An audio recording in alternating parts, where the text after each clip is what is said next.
Relato versus realidad. ¿Cuántas veces hemos escuchado esto? Y uno puede decir, a ver, todos los gobiernos tienen relato.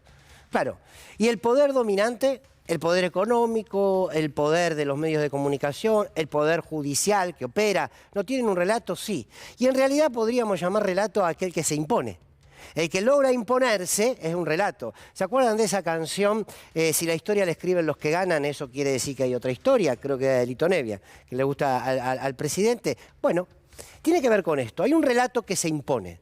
¿Que se impone por qué? Porque si vos de 100 medios de comunicación, 85 están en tu poder y sistemáticamente vas instalando un decir, vas instalando un lenguaje, lo vas repitiendo sistemáticamente y se transforma como un relato. Ahora, no siempre el relato se condice con la realidad. Eso está claro. Por eso, si la historia la escriben los que ganan, eso quiere decir que hay otra historia. Y en este momento, el gobierno nacional te está dando muchas disputas al mismo tiempo. Era lógico, está bien que las dé, y cada uno tiene un recorrido en sí mismo.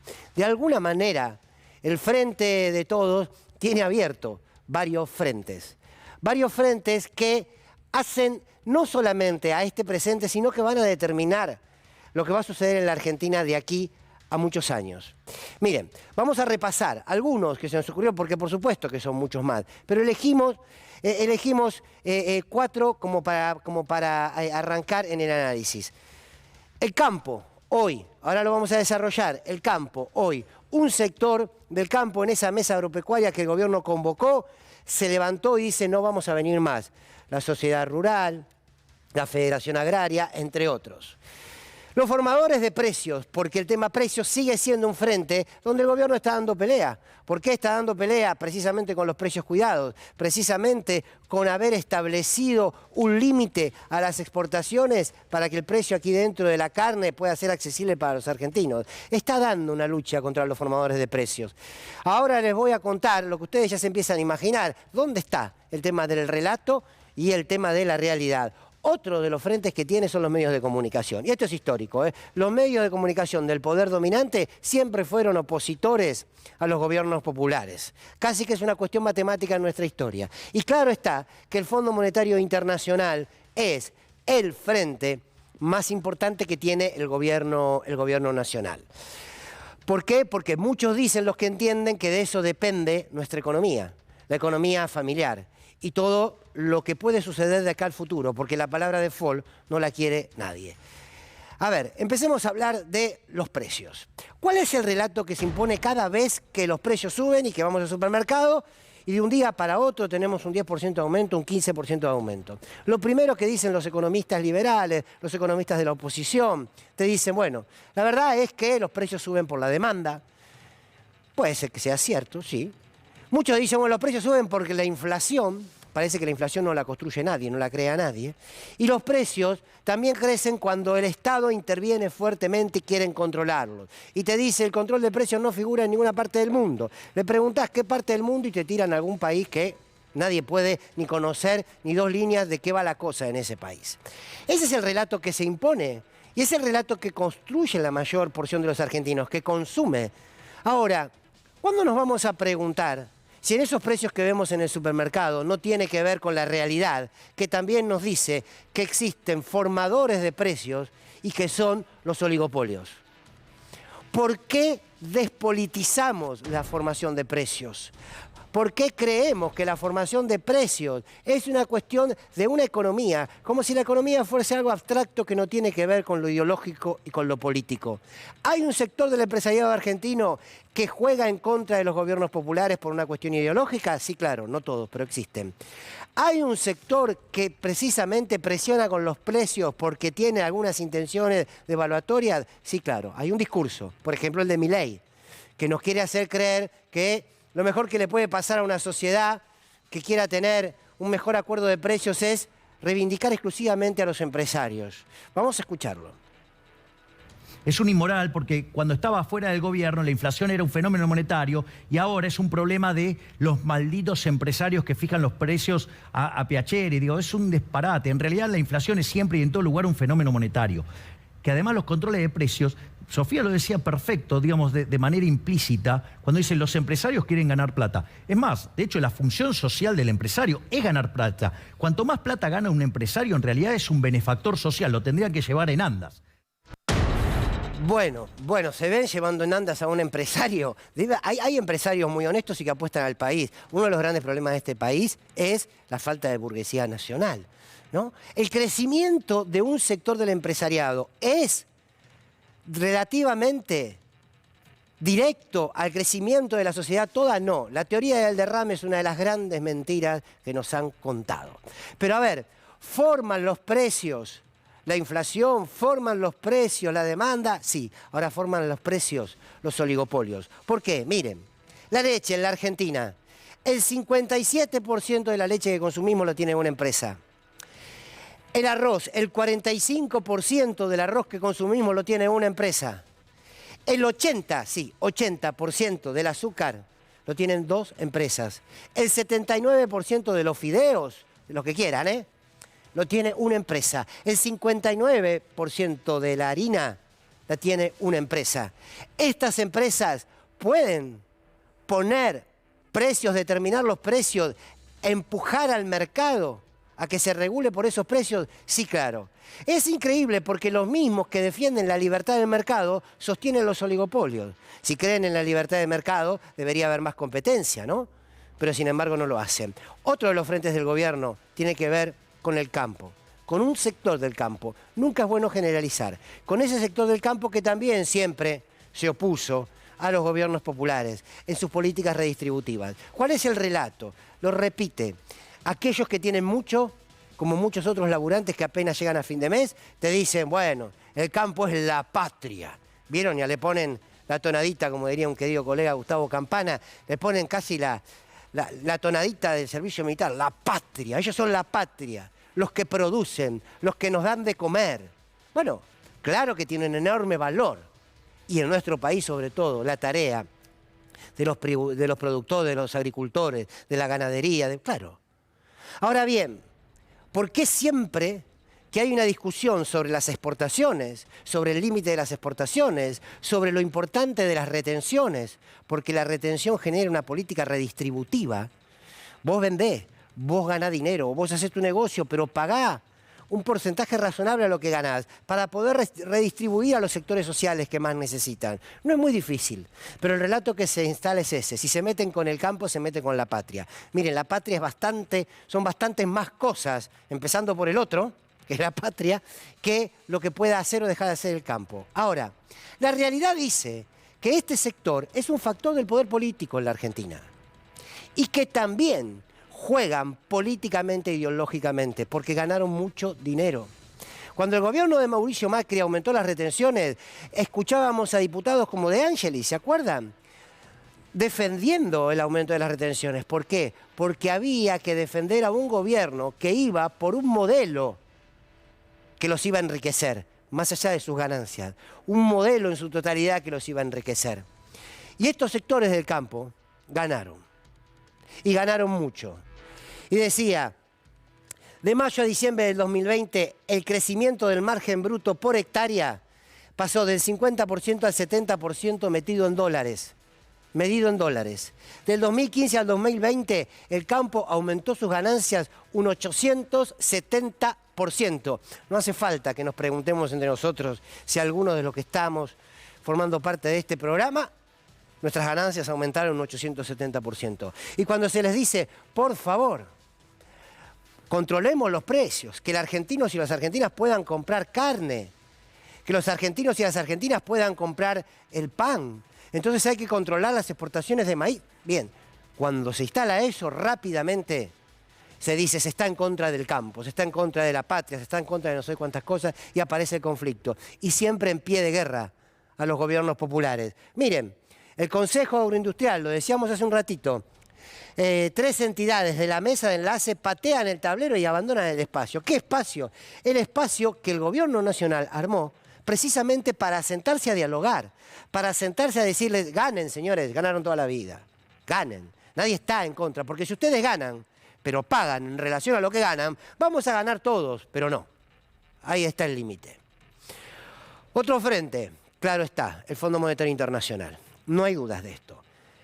Ustedes dirán, todos y todas sabemos que el Fondo Monetario Internacional no es un organismo que presta dinero porque quiere el crecimiento de los países empobrecidos o endeudados. Eso es de un infantilismo político, pero que sin embargo se instala. Mucha gente quiere desconocerlo. El Fondo Monetario Internacional es una de las patas del poder dominante del mundo. El Fondo Monetario Internacional está precisamente como instrumento económico para la dominación cultural, entre otras cosas. Política, económica y cultural. Presta para poder gobernarte. Lo dice este humilde periodista, no, lo dice la historia de todos los países que se han endeudado con el Fondo Monetario Internacional. Pone las reglas del juego. Y es increíble, hoy tenemos un Fondo Monetario Internacional que le cuestiona a este gobierno que no siga creciendo de la manera en la que crece, que hay que crecer menos y quieren que esa sea parte del acuerdo. Claro, el relato, ¿cuál era? El relato de Mauricio Macri, el relato de Marcos Peña, de Vidal, de Morales, de Larreta. Bueno, tuvimos que pedir un préstamo por la herencia K. Una herencia K que era mentira, porque Duhovne recorría el mundo hablando de la Argentina y decía tenemos un país desendeudado y mostraba documentos, porque era verdad, teníamos un país desendeudado. Sin embargo, ¿qué instalaron en el relato? La herencia K. Por eso tuvimos que contraer deuda. Bien, el FMI busca el ajuste, siempre busca el ajuste, porque está pensado como un organismo para dominar. Ustedes me dicen, está integrado por 8 países, sí, pero la mayoría de los votos los tiene uno. ¿Saben cuál es? Los Estados Unidos. Marcos Peña, ¿dónde andará Marcos Peña, no? Tanto daño que hizo, ¿dónde andará? En estos años, esto es del año 2019, en estos años tuvimos que pedir prestado porque heredamos un déficit enorme y porque habían quedado muchas cuentas sin pagar del gobierno anterior, como la deuda con los holdouts. Decidimos financiarlos de forma transparente y clara. Estos años hicimos un gran esfuerzo para equilibrar nuestras cuentas. Si mantenemos el compromiso de tener un presupuesto equilibrado en los próximos años, la deuda pública dejará de ser un problema. Bien. Si alguno quiere encontrar el concepto a la palabra mentira, puede leer esto. Porque no se endeudaron por una herencia, se endeudaron para enriquecerse, se endeudaron para fugar el dinero, se endeudaron y esa deuda hoy la desconocen, y esa deuda hoy no se quieren sentar a discutirla, y esa deuda hoy la ponen en responsabilidad de un gobierno que está haciendo lo imposible para no caer en ese ajuste que le propone el fondo. La palabra ajuste y Fondo Monetario Internacional es una misma esencia. Y hay algo muy cierto que dijo el presidente y que creo que hay que ponerlo en valor. Le propongo primero que lo escuchemos y después lo analizamos juntos. Es necesario tener presente que además de haber dado un crédito incalificable en términos técnicos, a eso sobrevino una pandemia y por lo tanto no se le puede pedir a un país como la Argentina más exigencias que lo que la Argentina puede dar. La verdadera discusión que nosotros hoy tenemos con el fondo es ver cómo debe ser el programa. Si es un programa como el que nosotros proponemos, que nos permite seguir ordenando la economía pero haciéndola crecer, o es otra vez volver a la receta eterna del fondo. No, bueno, la verdad es que para hacer eso nosotros no estamos, claramente no estamos. Pero en verdad lo que el fondo intenta hacer una vez más es imponernos un programa. Y ahí nosotros no estamos de acuerdo. Y por lo tanto seguimos del mejor modo, con la mejor vocación de encontrar una solución, pero seguimos firmes buscando ver la manera de encontrar una salida que a la Argentina le convenga. Estos dichos del presidente precisamente se pueden mostrar con la realidad. Si no se estuviese defendiendo los intereses de los argentinos, y yo creo que en esto todos podemos tener tranquilidad, el acuerdo ya se hubiese cerrado. Precisamente que aún hoy no tengamos un acuerdo es porque el gobierno está dando la pulseada, por esto que decía el presidente, porque el acuerdo no puede ser un pliego de condiciones del Fondo Monetario. El acuerdo no puede ser las recetas históricas del Fondo Monetario. Precisamente esta demora en el tiempo tiene que ver con que el gobierno argentino no está cediendo. Todavía parece que queda mucho por discutir. Otro frente de siempre, y tiene que ver con los medios de comunicación. A ver, cuando uno era joven y estudiaba periodismo nos decían que una de las tantas tareas del periodismo, que era el cuarto poder, hoy en la Argentina en algunos casos el primero, decía, bueno, el periodismo, los medios de comunicación son el control del poder político. Ellos controlan que los poderes sean independientes, todos con buenas intenciones, ninguno con otro interés por fuera de la democracia, la república y el bien común. Bueno, ese es un relato que se impone. Por eso muchos al día de hoy siguen creyendo en lo que alguna tapa de los diarios les dicen, o en lo que algunos medios les dicen. Ahora, también hay una realidad, que es que los medios de comunicación son una parte del poder real que busca dominar la política.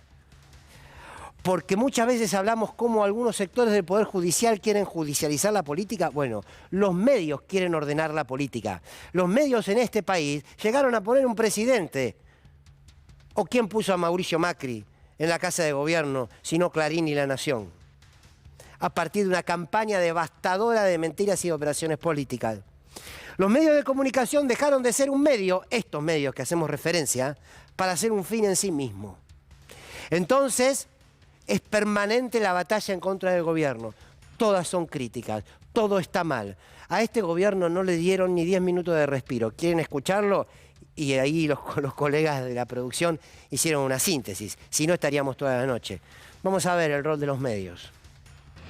Ahora, es poco probable que un gobierno como este, un gobierno de un presidente que es un mentiroso, que además vive todo el tiempo viendo cómo es la endogamia de la interna, y además ahora el gobierno vive queriéndonos hacer creer que las cosas están francamente mejor.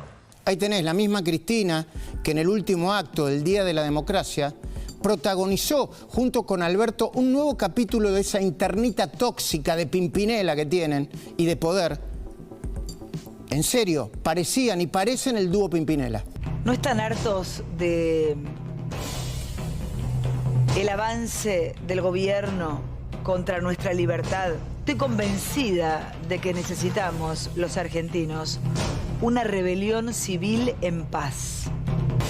Se tiene que venir un estallido de la rebelión civil en paz. Pido una desobediencia civil sin violencia. Yo nunca en mi vida vi un gobierno que haga tanto daño en tan poco tiempo. Mucho daño en poco tiempo. Nunca vimos un gobierno que ataque tanto a la clase media. Con un presidente tan improvisado, tan elemental, tan rudimentario, tan dañino, tan básico. Desde el retorno de la democracia en 1983, nadie le hizo tanto daño a la República Argentina como Cristina. Nadie está en condiciones de seguir haciendo más daño todavía que ella. Chavista y vengativa, atropelló la división de poderes, avanzó a paso redoblado en su plan de impunidad, y lo único que le falta es cambiar el nombre de nuestro bendito país y bautizarlo República Cristina. El problema no es que haya distintas miradas y distintas posiciones, eso nos enriquece. El problema es la mentira, el problema es la operación política, el problema es poner los medios al servicio de ese poder dominante que va de la mano y forma parte también la justicia. La justicia, un sector de ella, un sector del poder judicial que sigue operando, que lo vimos en lo que es en la mesa judicial, y que yo digo, sin ponerme colorado, que es un plan sistemático. En la Argentina de Mauricio Macri hubo un plan sistemático de la mano de los medios de comunicación, del Poder Judicial en un sector de la política, para perseguir, para encarcelar, para cerrar medios. Hoy el presidente habló al respecto. Yo mando a un ministro mío, a un viceministro mío, a un intendente mío, a que se reúna con un grupo de empresarios y con unos agentes de servicios de inteligencia para organizar la manera en que van a inventar causas para meter preso a una persona. Si ella cree que eso es una acción institucional, yo me rindo. Pues yo me rindo. Eso es definitivamente un delito. Y si ella cree que eso es algo institucional, yo ya entonces todo lo que aprendí sobre el Estado de Derecho está mal. En un Estado democrático no se espía a los ciudadanos, no se habla con los jueces, ni se inventan causas contra nadie. Bueno, clarísimo las palabras del presidente. En síntesis, los tentáculos de un solo pulpo. que asfixian a un gobierno que por el solo hecho de representar los intereses populares ya se lo sale a perseguir. Después cada uno puede posicionarse más cercano o no, pero estos mismos poderes jugaron en contra de Raúl Alfonsín. Estos mismos poderes jugaron en contra del gobierno de Néstor Kirchner y de Cristina Kirchner, de todos sus gobiernos. Estos mismos poderes juegan en contra de este gobierno. Ahora, hay que dar la discusión política y hay que dar la discusión comunicacional, de empezar a llamar las cosas por su nombre. Cuando vamos a un supermercado y vemos un precio, sí, la inflación, sí, todo lo que quieran. Hay alguien, son pocos, que rompieron un contrato social hace tiempo, porque cuando se quiebra y se vulnera la justicia, cuando se quiebra y se vulneran los medios, cuando se quiebra y se vulnera la posibilidad de acceder a la comida, se rompe un contrato social. Y en ese contrato social unos pocos, lo mismo de siempre.